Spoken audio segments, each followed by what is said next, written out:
A fishing holiday. When Kenneth Alworthy told his cousin Arthur that he was planning a short fishing holiday in early June, Arthur felt a small but powerful thrill of success. "I've booked a farm in Cumberland," Kenneth said cheerfully. "It has 2 miles of river where you're allowed to fish.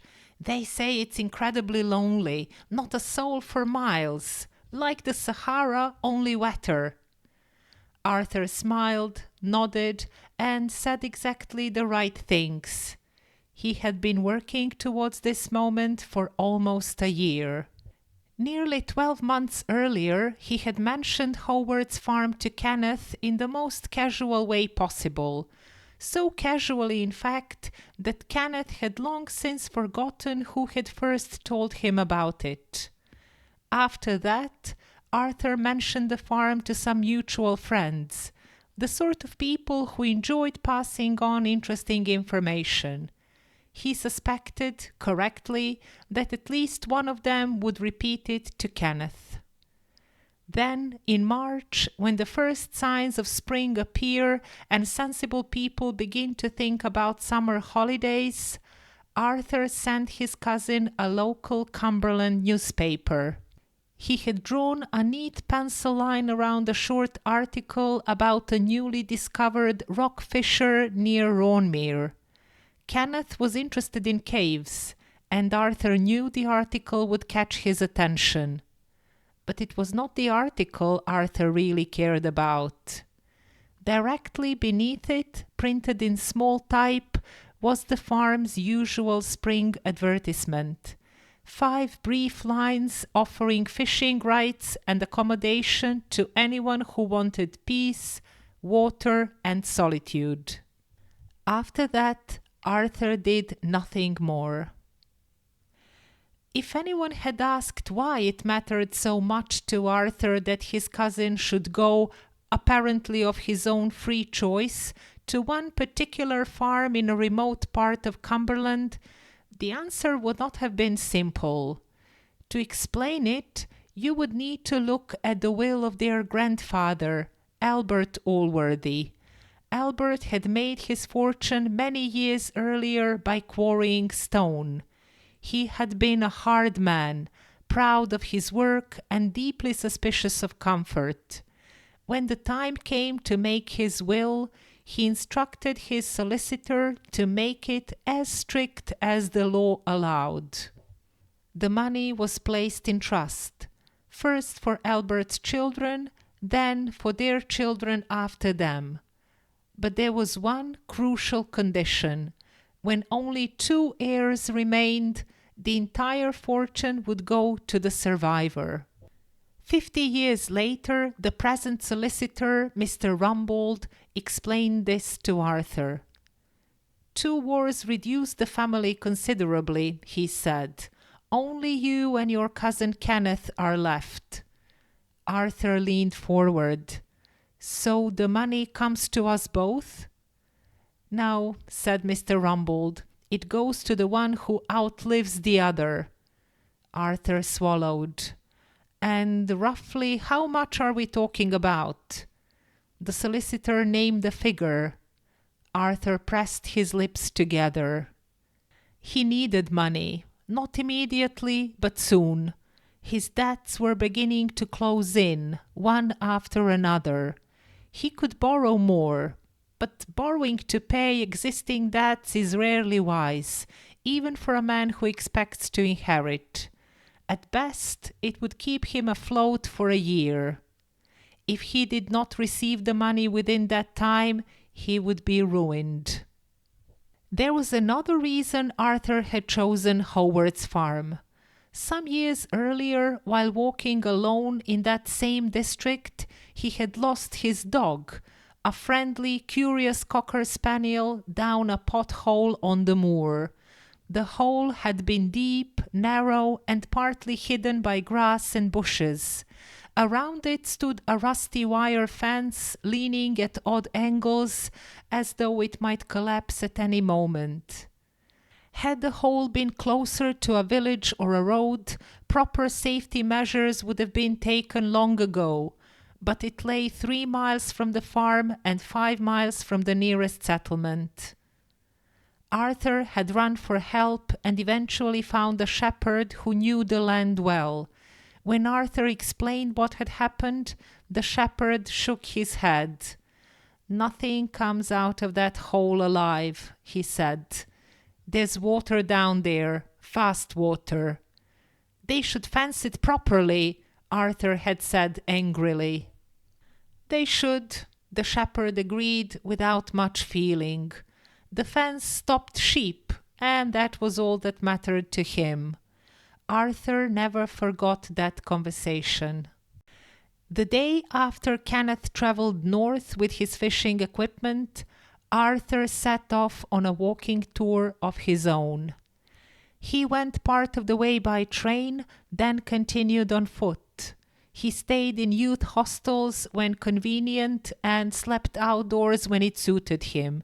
He was an experienced walker, able to manage for days with nothing more than a sleeping bag, a small stove, and his supplies.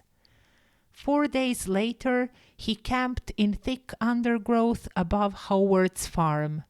The previous day, he had walked 20 miles without touching a paved road.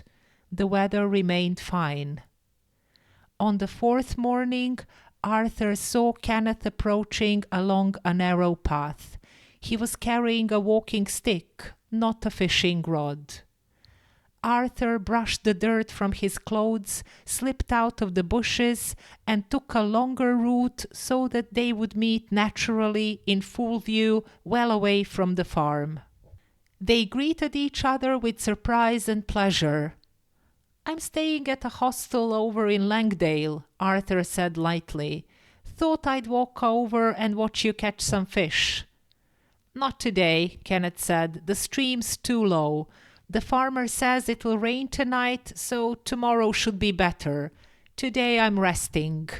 Any ideas for a walk? I don't know the area." Arthur paused, as if considering.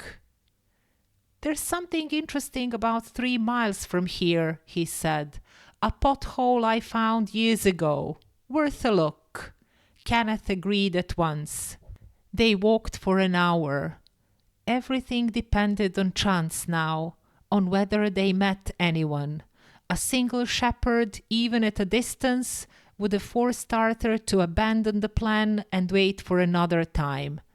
They met no one. At last they stood beside a hole, peering down into darkness. "You can almost hear the water," Arthur said. "Careful, don't lean too far." A month later, Arthur sat once more in the solicitor's office. "Very tragic," said Mr. Rumbold. "We may never know exactly what happened. He must have gone walking and fallen into one of those holes. I understand there are many in that district." "Dozens," said Arthur, "and exploring even one properly would take weeks." "You were on holiday yourself at the time." "I was walking," Arthur said. "I may have been within 40 miles. "A sad coincidence," said the solicitor. Near the end of the meeting, Arthur raised the question that had brought him there. "In the circumstances," he said carefully, "might it be possible for me to receive some money? I understand formalities take time, but you did say the money goes to the survivor." "Yes," said Mr. Rumbold, "but can you prove that you are the survivor?" Arthur said nothing. "The law," the solicitor continued, "is slow to assume death. After a suitable period, if it seems likely—" "How long?" Arthur asked. 7 years is usual." Arthur felt sick. "You see, if your cousin is dead," Mr. Rumbold added confidentially, "I am not at all certain it was an accident. Kenneth suffered from a serious spinal condition since the war. His doctor believed he might not live another year. It is possible he chose to end his life." Arthur saw. He saw only too clearly. This episode was inspired by Michael Gilbert's short story, Cousin Once Removed. It was first published in his collection Stay of Execution in 1971. And now, let's have a look at some useful vocabulary you can take away from the story. To feel a thrill of success. If you feel a thrill of success, you experience a sudden feeling of pleasure or excitement because something has gone well. Example: she felt a thrill of success when she realized her plan was working. To work towards something. If you work towards something, you make steady efforts over time to achieve a goal. Example: he had been working towards a promotion for years. To catch someone's attention. If something catches your attention, it makes you notice it and become interested. For example, the headline immediately caught her attention. To force something to happen. If you try to force something to happen, you push too hard instead of waiting for the right moment. Example: you can't force people to trust you. It takes time. To come due. If a payment or debt comes due, it reaches the time when it must be paid. Example: several bills came due at the end of the month. To close in on someone. If something closes in on someone, it gradually becomes more threatening or difficult to escape. For example, as the deadline approached, the pressure began to close in on her. To abandon a plan. If you abandon a plan, you decide to stop it and not continue. Example: they abandoned the plan when the weather suddenly changed. To depend on chance. If something depends on chance, its success is controlled by luck rather than planning. Example: whether they met anyone on the path depended entirely on chance. To assume death.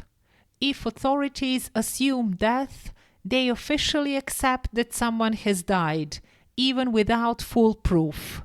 Example: the court refused to assume death without clear evidence. To see something clearly. If you see something clearly, you fully understand the situation, often in a sudden or uncomfortable way. Example: at that moment, he saw clearly how serious his mistake had been. Before we finish, I'd love to hear your thoughts on today's story. Here are a couple of questions you might like to reflect on, or share your answers in the comments. Arthur spends a long time planning something that looks completely casual. Have you ever planned something carefully but tried to make it look effortless? The story takes place in a very quiet, remote landscape. Do you enjoy places like that, or do you prefer being somewhere busier? Why? And next time, we'll leave the cold moors and dark waters behind and travel somewhere very different. To a rainy February afternoon, an advertisement in a newspaper, and the first quiet stirrings of spring. In episode 10, we explore the opening chapter of The Enchanted April, a life-affirming story of longing, possibility, and what can happen when two strangers dare to imagine something brighter. Until then, happy listening!